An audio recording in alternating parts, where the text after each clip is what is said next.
വിവിധ ആവശ്യങ്ങൾ ഉന്നയിച്ച് സംസ്ഥാന വ്യാപകമായി പട്ടികജാതി ക്ഷേമ സമിതി സംഘടിപ്പിക്കുന്ന പ്രതിഷേധ പരിപാടിയുടെ ഭാഗമായി കൊല്ലം ഹെഡ് പോസ്റ്റ് ഓഫീസിലേക്ക് മാർച്ചും ധർണയും സംഘടിപ്പിച്ചു. കൊല്ലം റെയിൽവേ സ്റ്റേഷന് സമീപത്തു നിന്നും ആരംഭിച്ച മാർച്ച് ഹെഡ് പോസ്റ്റ് ഓഫീസിന് മുന്നിൽ സമാപിച്ചു. CPM സംസ്ഥാന കമ്മിറ്റി അംഗം S. ജയമോഹൻ ഉദ്ഘാടനം ചെയ്തു. സ്വകാര്യ മേഖലയിൽ സംവരണം നടപ്പിലാക്കാൻ പോരാട്ടം, ചെങ്കൊടി എന്തി പോരാട്ടം, PKS പോരാട്ടം. വിവിധ ആവശ്യങ്ങൾ ഉന്നയിച്ച് സംസ്ഥാന വ്യാപകമായി പട്ടികജാതി ക്ഷേമസമിതി സംഘടിപ്പിക്കുന്ന പ്രതിഷേധ പരിപാടിയുടെ ഭാഗമായാണ് കൊല്ലം ഹെഡ് പോസ്റ്റ് ഓഫീസിലേക്ക് മാർച്ചും ധർണയും നടത്തിയത്. ജനവിഭാഗങ്ങൾ നടത്തുന്ന ദേശീയ പ്രക്ഷോഭത്തിന്റെ ഭാഗമായി PKS കൊല്ലം ജില്ലാ കമ്മിറ്റിയുടെ നേതൃത്വത്തിലുള്ള ഹെഡ് പോസ്റ്റ് ഓഫീസ് മാർച്ചാണ് ഇവിടെ എത്തിച്ചേർന്നിരിക്കുന്നത്.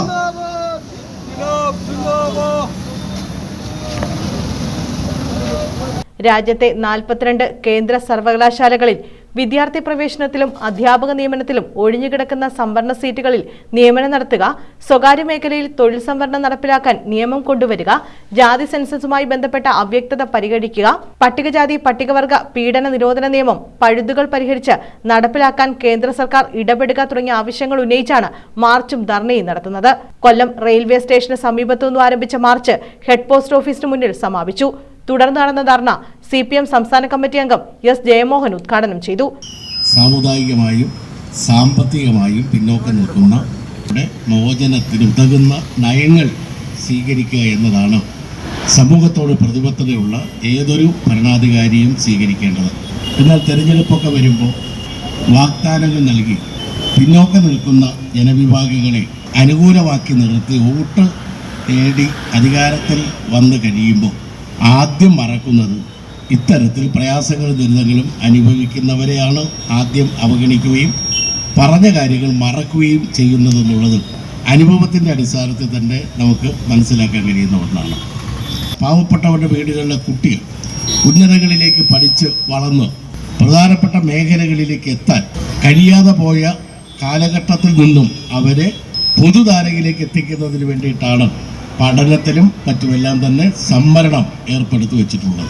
ആ സംവരണ തത്വം പാലിക്കപ്പെട്ടാൽ പാവപ്പെട്ട ദളിത് പിന്നോക്കം നിൽക്കുന്ന വിഭാഗങ്ങൾ പഠിച്ച് ഉന്നതിയിലേക്ക് എത്താൻ അവർക്ക് കഴിയും. PKS സംസ്ഥാന കമ്മിറ്റി അംഗം സന്തോഷ് മധുര അധ്യക്ഷത വഹിച്ചു. ഇന്ത്യ രാജ്യത്തെ ആകെ ജനസംഖ്യയുടെ 22% പട്ടികജാതി പട്ടികവർഗ സമൂഹത്തിന്റെ ഏറ്റവും അടിത്തട്ടിൽ പിന്നാമ്പുറങ്ങളിൽ കഴിയുന്ന കേരളത്തിൽ ഒരുപക്ഷെ നമ്മളെല്ലാം ആർജിക്കുന്നത് പോലെ ആഗ്രഹിച്ചതുപോലെ കുറച്ച് സാമൂഹ്യ പുരോഗതിയും മുന്നോക്കവും വന്നു എന്നൊഴിച്ചാൽ അത് കേരളത്തിലെ കമ്മ്യൂണിസ്റ്റ് പ്രസ്ഥാനത്തിൻ്റെയും നവോത്ഥാന പ്രസ്ഥാനങ്ങൾ ഉഴുതുമറിച്ച മണ്ണിൽ കമ്മ്യൂണിസ്റ്റ് ആശയങ്ങൾ വേരോട്ടം നടത്തി ആ കമ്മ്യൂണിസ്റ്റ് പാർട്ടിയുടെ അടക്കമുള്ള നേതൃത്വത്തിലുള്ള ഇടപെടലുകളും 1957 മുതൽ EMSന്റെ ഗവൺമെൻറ് ഉൾപ്പെടെ കാലാകാലങ്ങളിൽ മാറി വന്ന ഇടതുപക്ഷ കമ്മ്യൂണിസ്റ്റ് ഗവൺമെൻറ്റുകൾ നടത്തിയ ഏറ്റെടുത്ത പുരോഗമനപരമായിട്ടുള്ള പ്രവർത്തനങ്ങളുടെ ഭാഗമായി ഇപ്പോൾ കഴിഞ്ഞ 10-9 വർഷക്കാലമായി കേരളത്തിൽ അധികാരത്തിലിരിക്കുന്ന ഇടതുപക്ഷ ജനാധിപത്യ മുന്നണിയുടെ പിണറായി നേതൃത്വം കൊടുക്കുന്ന ഈ ഗവൺമെൻറ് ഉൾപ്പെടെ എടുക്കുന്ന ചില നിലപാടുകളുടെയും ആശയങ്ങളുടെയും നിശ്ചയദാർഢ്യത്തിൻ്റെയും ഒക്കെ